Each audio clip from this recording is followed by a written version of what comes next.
You are about to enter a good news zone. Values in Action is next.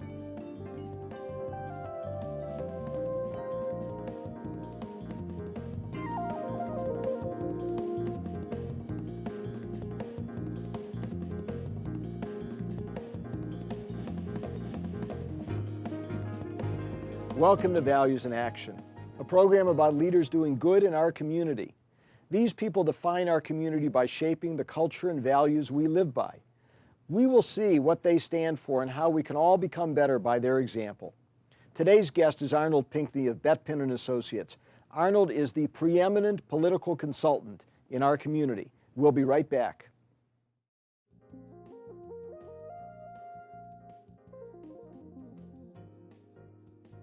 Welcome back to Values in Action. I'm here with my co-host Ratanjit Sande and, of course, the preeminent Arnold Pinkney.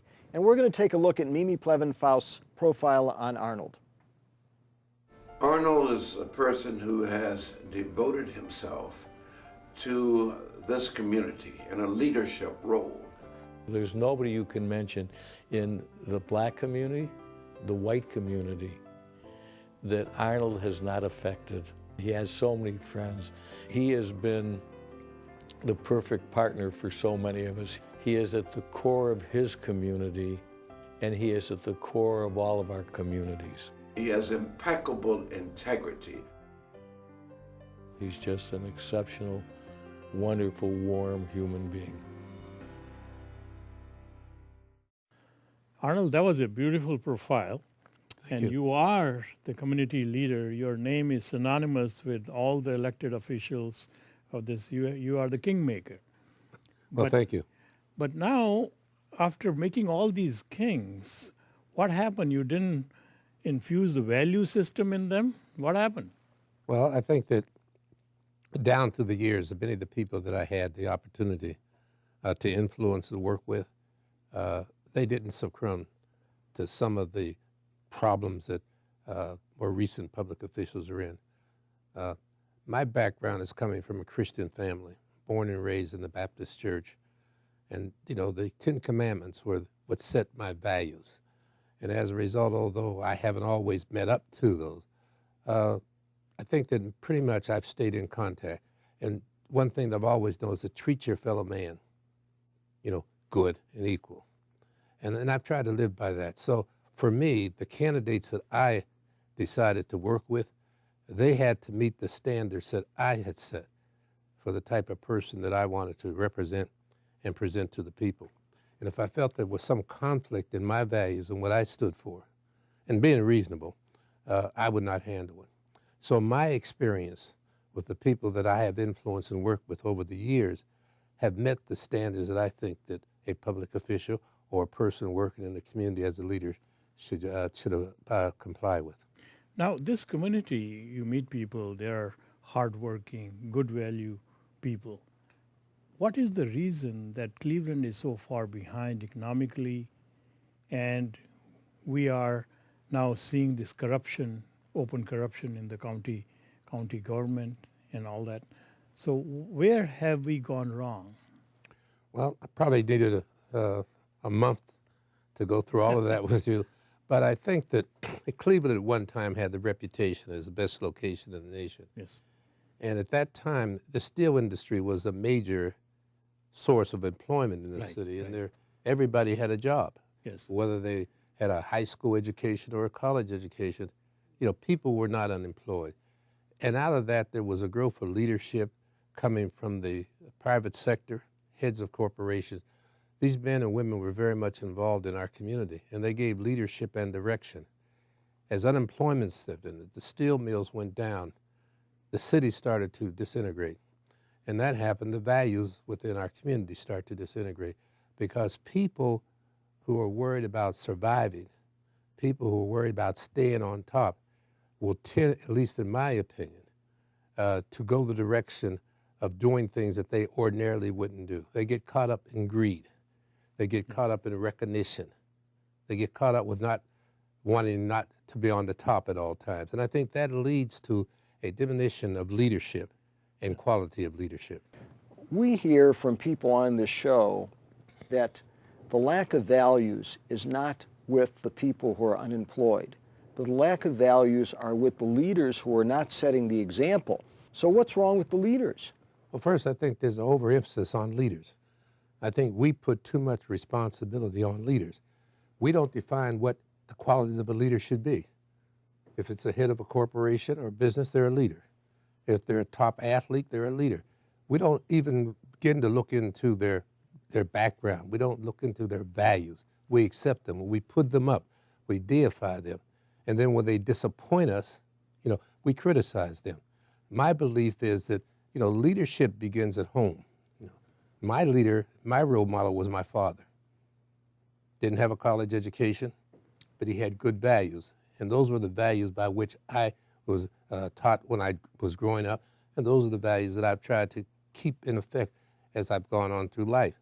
So I think that although we put the blame on leaders, we have the responsibility of self because we don't do the type of research on people before we make them leaders, whether they're political officials or whether they're heads of institutions in our community. Well, we tend to just go along with their authority, but the authority may not necessarily have been earned.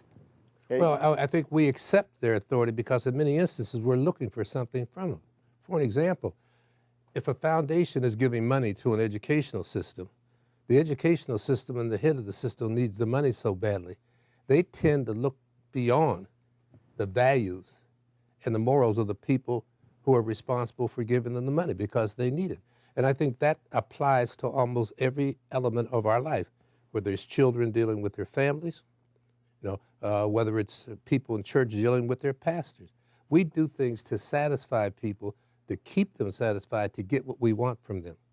And when you give people too much power, because they said the power corrupts, and when you give people too much power and you don't hold them accountable to anything, then it stands to reason at one point they're going to think that they're bigger than God. And we hold them up to that. And you take in situations like in our community now, the corruption's going on. These people didn't just start being corrupt, and the media knew that they were crossing the line. But for reasons or not, they didn't do anything about it. So it wasn't until it became a major issue, until it became a national, type of story, that we start doing and holding people accountable for what they should be doing and taking care of the coffers for the people of the city and the county. We're going to take a quick break, but when we come back, I'd like all of us to think about how can we reclaim, you talk about the values of your parents, the values that our community used to have. How do we reclaim those values if we don't necessarily have the leadership that does it? We'll be back in a moment.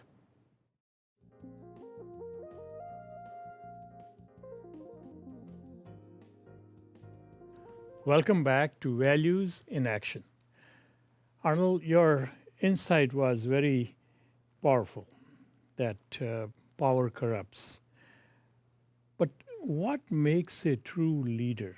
So far, what you have been describing is somebody has achieved something great and we call him leader and we listen to him, we follow him.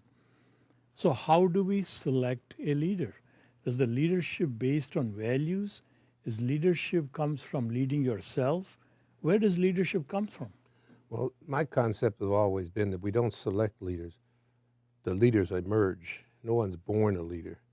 A person works, a person gets involved, a person earns leadership.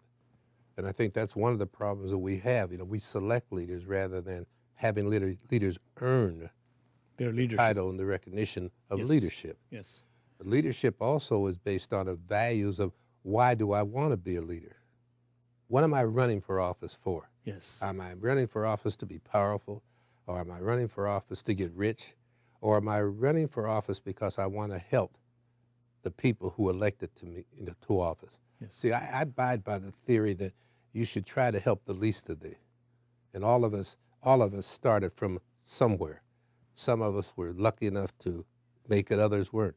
And if you forget about from whence you have come, you have a tendency to become bigger than you are. As long as you can remember what it was like when you were struggling, Yes. when you were having a hard time, then it's always on your mind of the person who's struggling.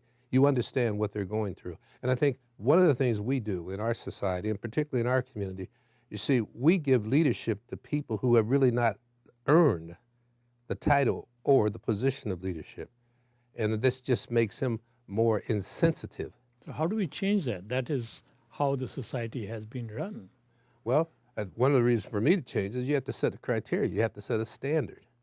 If I'm going to employ somebody, whether it's a secretary or a salesperson, I put that secretary or salesperson through some type of, search, some type of informational to make a determination as to whether or not they can fulfill the responsibility that I'm asking them to carry out. I don't think that we do that. Just take elections, a perfect example. Elections, in my opinion, right now are controlled by the media. If a candidate could have the best values in the world, could be running for the right reasons, but if they don't have the money to get their story out to the electorate, they're not going to succeed. So obviously, the candidate or candidates who have the wealth, they are the ones that are probably going to be most successful. Right. And in order to get that wealth from the people who gave it that they have. But Arnold, by that definition, if you look at the political ads that we have seen, not only locally but nationally in this electoral cycle, how could we call any of those politicians leaders? Well, I wouldn't. I wouldn't, and I think what you're seeing, the feedback you're getting from a lot of Americans, lay people, is they don't trust any of the politicians. That's right. That is the reason why we see a diminution in voter turnout. Well, it's not only that they don't trust the politicians, it lowers the trust of all society. Overall. Well, I would hope that's not the case. I ran for office, as you know, years ago. I ran for mayor of the city of Cleveland. I lost. I was a member of the school board for 11 years, won each time that I ran. And the second time I ran for mayor, the compromises that I had to make to get support from people, I just couldn't deal with it. I couldn't do that. So I decided that I was never going to run for political office again. Now, some people might be able to overcome that, but to me, I was not willing to compromise my principles to get elected to office. And what I said at the outset is that the candidates that I support, people I support, it's a standard that they have to meet. Now, I think the problem that we have today, the election is going on today, I could very well understand that the American people wouldn't vote for any of the candidates because they're bad. I mean, it doesn't make difference whether Democrats or Republicans. Based on what you're hearing, who do you trust? And what will happen is that we'll flip-flop next election cycle, we'll vote out the people we voted in this election cycle, and that creates instability in our whole system. But that's because we're influenced by the polls, we're influenced by the media. Most of the people that write articles in newspapers as reporters, they're not really experts, they're just giving opinion. But if you haven't done any research and you haven't done any background research, you're going to be influenced by those opinion makers. And that's what happens. Same way with TV. You can't have something be repeated over and over again on TV, and eventually people don't believe that it's true. We want to talk about the value system. How do we bring back those value system into our society, into our young generation, into our future leaders after we take a short break?